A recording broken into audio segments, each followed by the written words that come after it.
Eu sei que você relembra a Páscoa na perspectiva de Êxodo capítulo 12. De fato, no termo hebraico, é a primeira vez que essa palavra, Peshach, aparece, Êxodo capítulo 12, que é a Páscoa no Antigo Testamento. Foi a primeira vez que aconteceu. Mas a Páscoa é uma história soberana. E por ser uma história soberana escrita pelo nosso Senhor, ela aconteceu principalmente muito antes de Êxodo. Nós já vemos reflexo da Páscoa em Gênesis. Nós vemos reflexo da Páscoa em Êxodo, depois na história do povo de Israel, e então em todo o Novo Testamento e até o Apocalipse. A Páscoa é essa história soberana, de um rei soberano que tinha um plano, antes mesmo do ser humano atrapalhar tudo, lá em Gênesis capítulo 3. O nosso Deus é soberano, Ele não perde a mão. O nosso Deus não se distrai. Ele não tem nada que acontece no mundo, no governo brasileiro, no governo mundial, que saiu do controle e fala, ai, puxa, esqueci, isso aqui aconteceu, olha aí, agora eu vou ter que arrumar esse negócio. Nada. O nosso Deus soberano controla todas as coisas, antes mesmo dessas coisas virem a existir. Esse é o nosso Deus. O nosso Deus é um Deus que tem planos soberanos também para a nossa vida e a nossa história. Então eu queria convidar você a abrir sua Bíblia em Mateus 16. Mateus 16, a princípio, não parecerá um texto alusivo à Páscoa, ou aqueles textos tradicionais que falam sobre a Páscoa. No verso 21 até o 23 é o que nós vamos ler.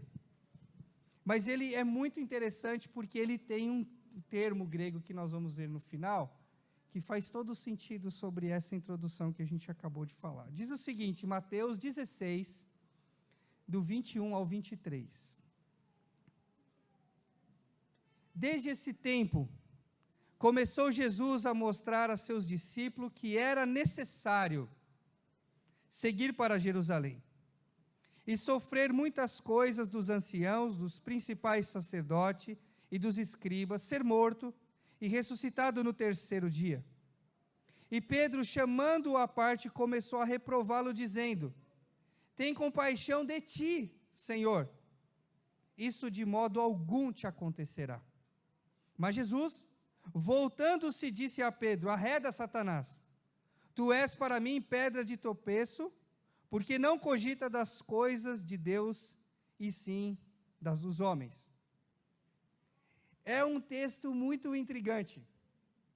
Nós não vamos falar sobre quais são os aspectos de Jesus ter olhado para Pedro, um apóstolo, e ter falado, sai Satanás. Não é disso que nós vamos falar. Mas Pedro estava sobre uma incitação maligna, propondo uma coisa que nós também queremos. Nós também queremos cuidar do nosso próprio nariz e se dar bem.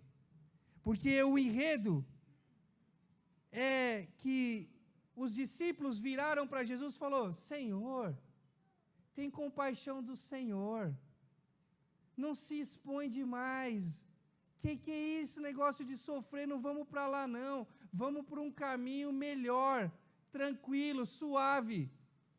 E foi nisso que o Senhor o repreendeu.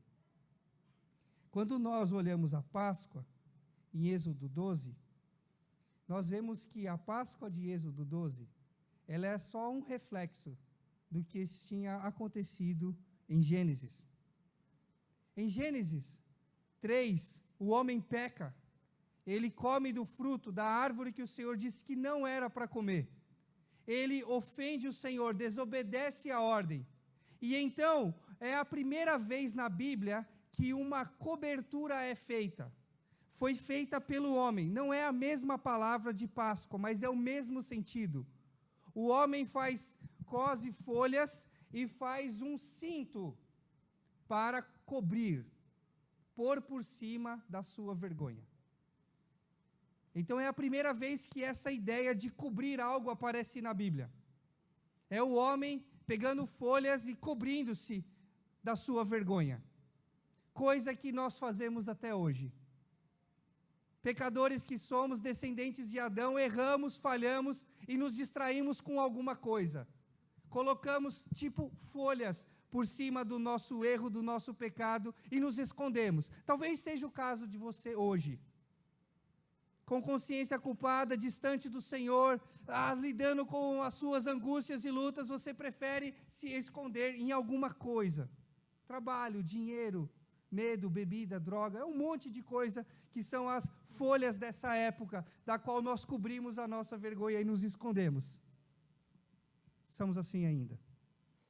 Então o Senhor chega na viração do dia, você conhece o texto, chama eles para um bate-papo, conversa com eles, e então, de novo, a segunda vez que aparece essa ideia de cobrir sobre. Então o Senhor mata um animal, faz vestimentas de pele e cobre o homem.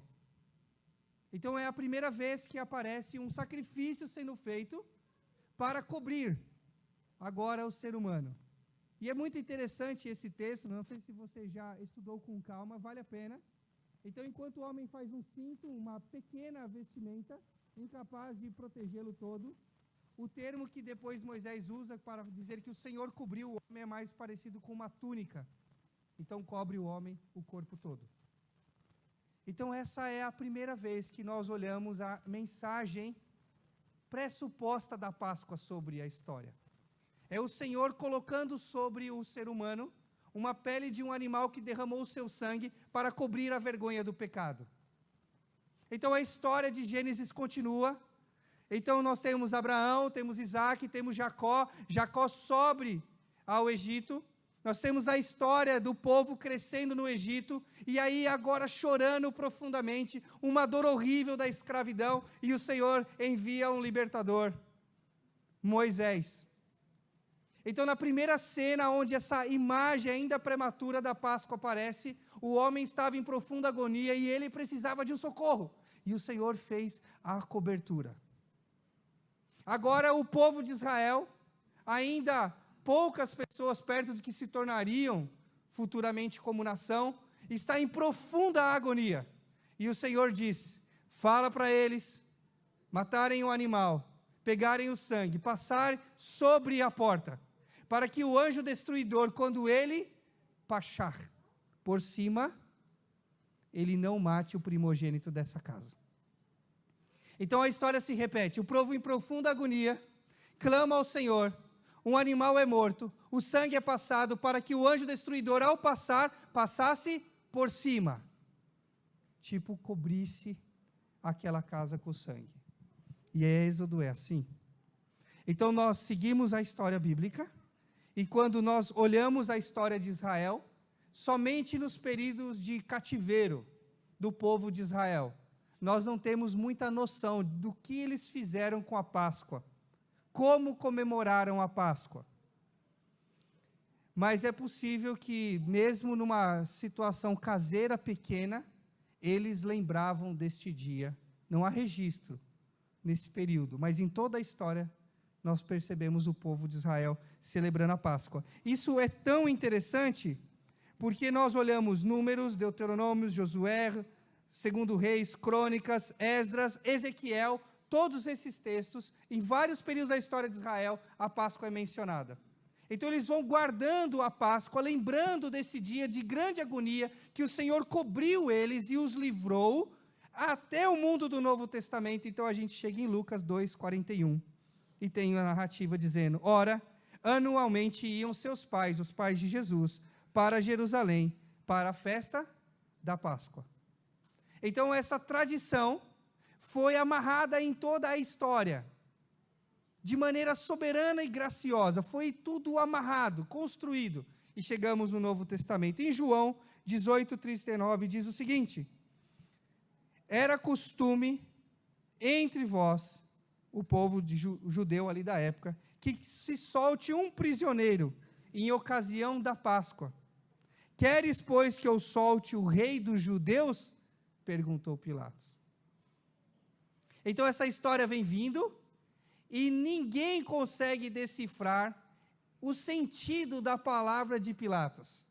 Pilatos está dizendo, era costume dos judeus libertar um prisioneiro, ou era costume do povo de Roma libertar um prisioneiro?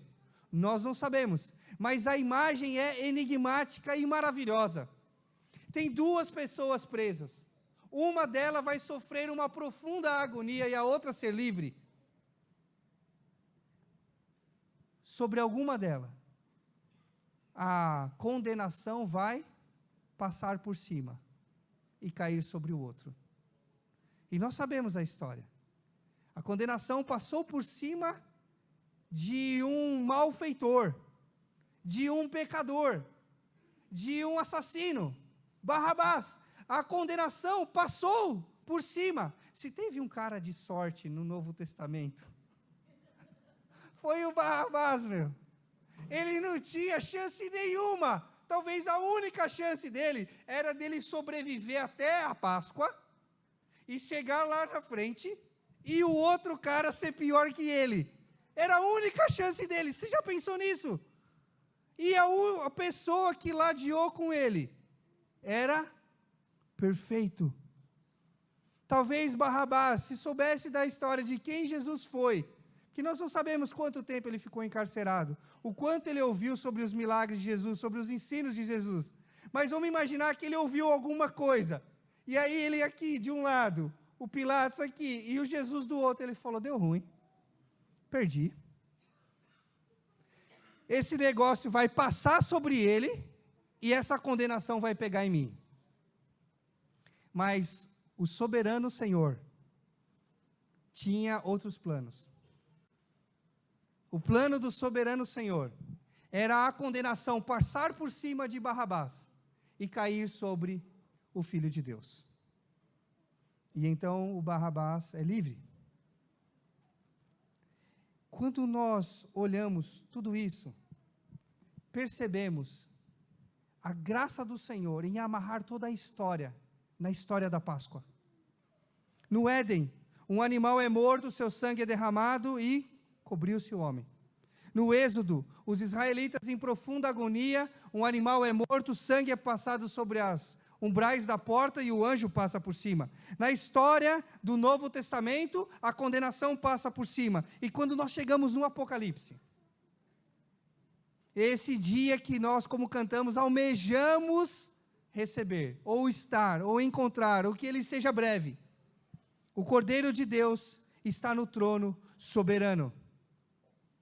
Essa imagem, esse nome, esse termo de Cordeiro de Deus, não foi cunhado no Novo Testamento por João Batista, quando ele disse, eis o Cordeiro de Deus que tira o pecado do mundo. Esse termo não foi cunhado na história de Israel, que matava um cordeiro lembrando da Páscoa. Não foi cunhado na Páscoa, quando um cordeiro foi morto e passado sobre o umbral. Esse cordeiro foi cunhado na eternidade, porque ele é o próprio Deus, que estava lá no Gênesis já perdoando o pecado de toda a humanidade, dizendo para a mulher, o seu descendente esmagará a cabeça do inimigo. Esse cordeiro aparece agora no Apocalipse, em 22:14, diz assim, bem-aventurado, feliz, é aquele que lavam as suas vestiduras no sangue do cordeiro, para que lhes assista o direito à árvore da vida e entre na cidade pelas portas. Eu vi um teólogo fazendo um comentário, a Ana vai gostar disso, que a Ana gosta desses negocinhos. Eu sei, eu conheço. Que a vida humana é entre árvores. Gostei disso. É a imagem do Gênesis, aparece em toda a história bíblica. É a minha e a sua história entre árvores. Ele diz que no Gênesis o homem estava entre a árvore da vida e do conhecimento do bem e do mal. Ele opta pela árvore do conhecimento do bem e do mal. Então o Senhor protege a árvore da vida para que o homem não viva eternamente naquela condição de culpa. Mata um animal e o cobre. E a vida segue. Quando nós chegamos nesse texto de Apocalipse, nós nunca mais temos menção da árvore da vida. Ela só volta agora, em Apocalipse, dizendo que as suas folhas são a cura para as nações. Então nós até hoje vivemos entre a árvore do conhecimento do bem e do mal, e a árvore da vida, da qual aqueles que confiam no Senhor hão de comer das suas folhas e serem curados para sempre. Nós podemos aplicar isso à minha vida e à sua vida hoje. Nós estamos hoje entre árvores. Você veio na igreja, no culto de Páscoa, que bom! Mas as duas árvores estão diante de você. Você precisa optar qual árvore você vai comer. E isso tem a ver com postura de vida, com uma decisão genuína. Senhor, eu quero essa árvore da vida. Há um preço, há uma dor, há um sofrimento, mas é esses que estão nesse caminho. A condenação passa por cima, porque eles estão revestidos do sangue do Cordeiro. A história da Páscoa é o plano superior de Deus, que não parou nem quando nós erramos, lá no Jardim do Éden, e não para nem quando você erra no seu dia a dia, não para nem agora se você se distrair ou dormir nesse sermão, ele não para, soberano, tem a ver com isso. Jesus, ao derramar o seu sangue naquela cruz, ele cumpre tudo aquilo que todas as outras imagens de Páscoa não conseguiu fazer. A vergonha é coberta pelo sangue de Cristo, diz Efésios 2:13. Fostes aproximados por esse sangue. Aquilo que aconteceu no Éden, do afastamento do homem de Deus e do jardim, em Jesus Cristo, Efésios 2:13, é revertido. O homem que foi distanciado em Cristo Jesus foi aproximado. Os que creem são por este sangue marcados. Apocalipse 1:5 diz que esse sangue do Cordeiro perfeito nos libertou. O antes prisioneiro pelos pecados, eu e você, Efésios 2:1, foram libertos para vivermos no reino do seu Filho. Nenhum animal que foi morto em toda a história, de Gênesis até o Novo Testamento, nenhum animal que foi sacrificado para que o seu sangue seja aspergido ou sobre o altar, ou sobre o povo, ou passado nos umbrais da porta, nenhum desses animais ressuscitou, mas o Filho de Deus ressuscitou ao terceiro dia, provando que ele tinha um plano superior a apenas entregar-se, morrer como mártir, e muitos morreram, até em nome de Jesus, ou em nome de Alá, o nome lá sai lá do quem, mas ressuscitar, só um, o nosso Senhor, o Cordeiro perfeito, ele ressuscitou, e isso muda toda a história. Então, quando você pensar na história bíblica, eu estou encantado, né? Quando eu fui para o seminário, saí daqui e fui para o seminário, a temática maior do seminário chamava-se Teologia Sistemática, que era todas as teologias divididas em assuntos. Eu estudei isso, mas hoje, eu estou encantado, porque hoje fala-se muito mais de teologia bíblica, de olhar toda a história como um quadro panorâmico. Eu estou encantado com esse negócio. Estou estudando tudo de novo. Então, queria deixar algumas letrinhas para você gravar a história soberana para sempre. Antes, imagina uma imagem, eu não sei se eu pus essa imagem aí na tela, que tem uma cruz no meio, CI e C. Essas letrinhas, eu acho que é o slide 8, sei lá, para frente. Essa aí, está vendo ela? Muito bem. Ali no fundo a ideia era uma imagem da crucificação. Não dá para ver. Mas com essas 4 letrinhas aí você entende toda a história do Antigo e do Novo Testamento. Antes de Cristo nós temos o primeiro C, criação. E o primeiro I, Israel. A história bíblica antes de Cristo é CI, criação e Israel. Depois de Cristo, IC, igreja e consumação. Mas o centro de toda a história é a história soberana. A história do soberano Deus, que em Cristo Jesus restaurou toda a humanidade. Eu e você. Então toda a história antes de Cristo, o CI, aponta para a cruz. Então o sacrifício no Gênesis aponta para a cruz, o Êxodo aponta para a cruz, todas as festas apontam para a cruz. E depois da cruz, toda a história aponta para a cruz de novo. A igreja fala da cruz, e a consumação fala da volta daquele que morreu na cruz. Na história humana, Deus tinha uma história soberana. O nosso Deus soberano pode mudar a sua história. O seu fracasso não é definitivo. Os seus pecados não são poderosos o suficiente para ultrapassar o sangue do Cordeiro que por cima de você pode estar. Lemos no Novo Testamento, Lucas 2,9. Ele lhe respondeu: por que me procurais? Não sabeis que de mim cumpria estar na casa de meu pai? Há um termo que nós lemos nesse Mateus 16, 21 a 23, que diz o seguinte: é necessário, diz assim o texto, desde esse tempo começou Jesus Cristo a mostrar aos seus discípulos que era necessário seguir para Jerusalém. Esse é necessário é uma única palavrazinha no grego, dei. Em outros textos do Novo Testamento, ele aparece como me cumpria fazer, importa fazer ou era necessário fazer. Esse termo tem a ver com um plano superior. Nesse texto diz que era necessário ir para Jerusalém. Por que era necessário? Porque ele não estava fugindo, ele não estava se escondendo, ele estava seguindo o plano soberano de Deus. Era necessário.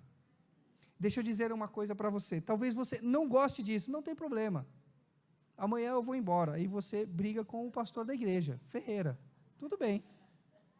Há 1 bilhão de coisas desagradáveis na sua vida que é necessário. Dores, sofrimentos, angústias, mortes, tristeza, alegrias, muitas coisas, bilhões de coisas, que dentro do plano soberano de Deus é necessário. É necessário. Agora, sendo necessário isso, ele está então, por necessidade, propondo a você a escolha de um caminho. Então você precisa escolher se a árvore da vida ou a do conhecimento do bem e do mal, que pode ser traduzida por cuidar da sua própria vida. Você pode ser dono do seu nariz ou deixar ele ser dono da sua vida.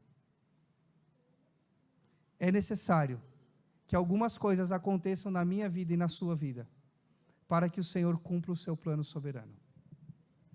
O Senhor não é como um gênio da lâmpada, que nós esfregamos de manhã numa oração, fazemos os nossos pedidos e seguimos durante o dia para que Ele satisfaça a nossa vontade. Ou também não é um gênio da lâmpada, do qual você só se lembra de esfregar na hora de dormir, para então pedir ajuda para o outro dia, que você também não vai se lembrar de falar com Ele. A vida não é sobre mim nem sobre você. A vida é sobre Deus e o seu plano soberano. Então quero fazer algumas observações. Jesus, como sacrifício final, Ele cobre a multidão do meu e do seu pecado, redimindo-no no seu sangue. Não há nada que pode ser maior que isso. Ele é ao mesmo tempo o sacrifício justo e o justificador, porque pelo seu sangue justo, Ele nos justifica do pecado. Ele é o cumprimento das profecias e a esperança da redenção bendita. Não é a igreja, não é o conforto, não é as coisas que nos cercam, uma esperança de dias melhor. Governo, piada, né? Nenhum governo. É Ele que é a esperança de um futuro certo. Ele é o Cordeiro Pascal, o Rei soberano. E Ele quer fazer isso na minha vida e na sua vida. Ser o Cordeiro Pascal soberano na nossa vida. Porque isso não é só uma história, não é só um texto, isso é vivo, muda a vida, muda a história, à medida que você deixa isso acontecer em você. Então quero fazer algumas aplicações para a gente encerrar. Jesus mostrou aos discípulos e continua mostrando a mim e a você que é necessário que nós façamos a vontade de Deus. Para ele, nesse texto, era necessário ir para Jerusalém, ser preso e ser morto. Talvez, nessa noite, o que é necessário para você é muito simples, mas difícil. É ser morto. Morto para a sua vida, para a sua história, para os seus pecados e ressuscitar para uma vida nova com o Senhor. Simples, mas difícil de fazer. Sofrimentos, rejeições e morte não impedem o plano superior e soberano de Deus em se cumprir em nossas vidas. Rejeições, sofrimentos, dores, morte não emperram o plano de Deus de se cumprir nas nossas vidas. Há um texto no Novo Testamento, quero abrir um parênteses rápido, diz o seguinte: dura coisa é recalcitrar contra os arguilhões do Senhor. Eu não entendi nada disso. Nada. Falei, que raio de negócio é esse? E fui ver. Um cavalo na charrete, podia ser um cavalo bravo, que quer seguir por onde ele quer. Então ele dava coice, para tentar acertar o que é? O motorista, Ferreira? Da charrete? Como chamam? Charreteiro, não sei. É o quê? O cavaleiro? Mas ele não está no cavalo, ele está na charrete. O charreteiro, vai de charreteiro. Carroceiro, é isso, é claro que é. O carroceiro, óbvio, gente. Isso, pronto, aí, os meninos aqui sabem, vocês não sabem nada também, hein? Obrigado. Então, o carroceiro quer ser, o cavalo quer acertar o carroceiro. E aí colocava alguns pinos, algumas coisas debaixo do assento dos pés ali do carroceiro, para que o cavalo se machucasse. Então, o Senhor soberano, querendo guiar a nossa história e a gente dar coice, é uma dura coisa, porque a gente vai se machucar. Então, agora eu vou ler de novo a frase. Sofrimentos, rejeições e morte não impedem o Senhor de cumprir o seu plano na nossa vida. E dura coisa é lutar contra os planos do Senhor. Vai se machucar. Não faça isso. Ele nem quer isso. E por último, nós precisamos cuidar do nosso coração e do falso ensino que a vida que nos foi dada é para ser vivida para nós, para os nossos prazeres. Nós talvez ouvimos constantemente a voz do maligno dizendo: ei, tenha compaixão de você, você merece um relax, você merece algo novo, melhor, mais tranquilo, suave. Não precisa disso. Não se esforce tanto contra o seu pecado, não se esforce tanto contra uma vida justa. Relax, segue a vida. Cuidado com isso. Isso tem destruído muitas pessoas. É uma incitação maligna que pode acabar com a nossa vida. Então, quero finalizar dizendo: a Páscoa é uma ação soberana, que começou desde o dia que o Senhor planejou isso na eternidade. Passou pelo Jardim do Éden, pelo Êxodo, para a história de todo o Antigo Testamento. Chegou ao Novo Testamento no seu ápice maravilhoso, na pessoa de Cristo Jesus. E qual é o desafio para mim e para você? Viver o poder desse soberano, sendo submisso a Ele. Esse é o desafio.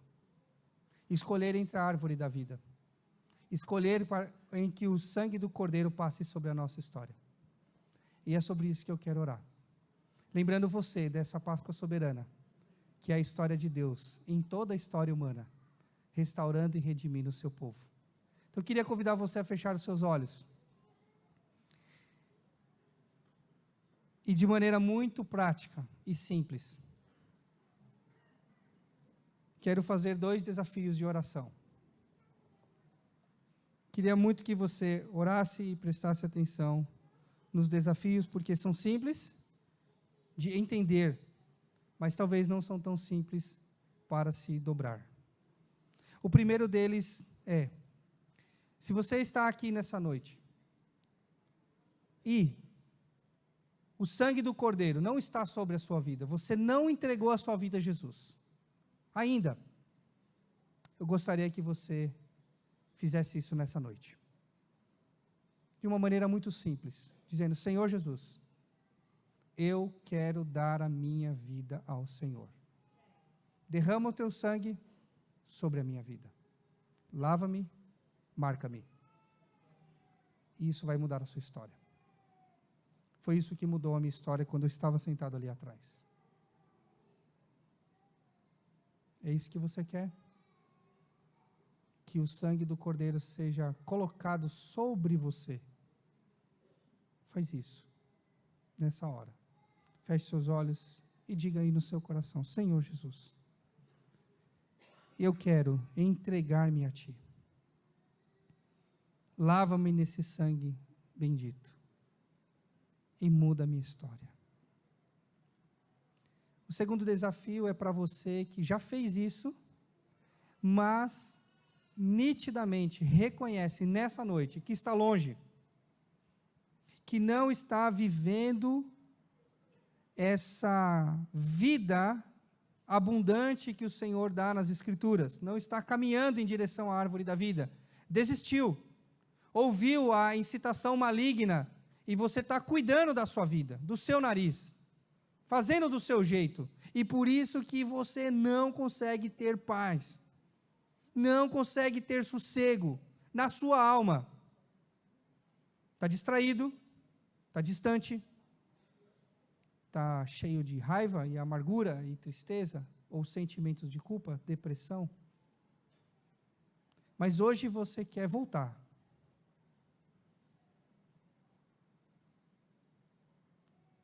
Então, por favor, faça isso. Diga: Senhor Jesus, eu me arrependo do caminho que tenho andado. Restaura-me mais uma vez no sangue do Cordeiro. Passa sobre mim e livra-me do peso da Tua mão, da Tua ira, dos meus pecados. Livra-me, Senhor. Eu quero voltar. E quero viver a plenitude da vida com o Senhor. Faz isso hoje. E deixa Deus cuidar da história, do resto, da família, da vida, dos relacionamentos, do trabalho. Só faz isso e confia. Senhor Jesus, nós agradecemos a Ti por ser esse sacrifício final, definitivo, que nos livrou verdadeiramente do peso do pecado, da culpa, da morte eterna. Louvado seja o Teu nome. A Páscoa é soberana sobre todos os outros eventos da história humana. Ela é soberana, porque ela iniciou no seu plano eterno. É primariamente refletida em Gênesis, evidenciada em Êxodo, cumprida em todo o Antigo e Novo Testamento, e há de finalizar-se, concluir-se na eternidade, quando o Cordeiro ressurreto voltar e redimir plenamente o seu povo. Somos a Tua igreja, Senhor. Proclamamos essa verdade. Proclamamos essa mensagem de morte e de ressurreição. Fazemos isso nessa noite e queremos fazer isso todos os dias. Ajuda esta igreja, ajuda cada um de nós a vivermos em direção à árvore da vida, vivendo para a glória e louvor do Teu nome, em nome de Jesus. Amém. Amém.